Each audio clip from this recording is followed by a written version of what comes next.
pag-iikot natin sa Angono Rizal. Sasamahan tayo ni Erlene sa isang lugar na bawat sulok daw, kabisado na niya. So what's up mga guys? Nandito nga pala kami sa palengke ng Angono Rizal. Sila? May camera. Okay. Oo.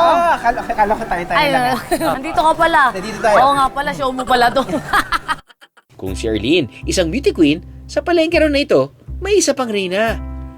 Eto, meron dito kilala bilang Gulamang Queen. Gulaman Queen? Umulan, bumagyo, rain or shine, andito yan. Wow! Ang pangalan niyang Gulamang Queen namin dito, Ate Mia, lumabas ka dyan.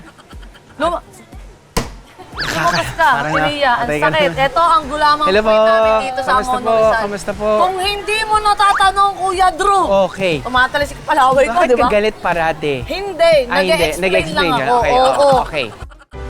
Talaga namang institusyon na rito sa palengke ng Angono ang pwesto ni Ate Mia. Ang kanyang mga tinda, tila work of art at napakakulay.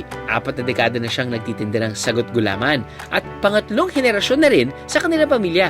At kung dati, sagot gulaman lang ang kanilang negosyo, gumagawa na rin sila ngayon ng halo-halo. Wala mang natanggap sa amin ni Erlene. Katuwang naman ni Ate Mia ang kanyang mga anak sa pagtitinda. Na siya rin daw, tagapagmana ng napakakulay nilang negosyo.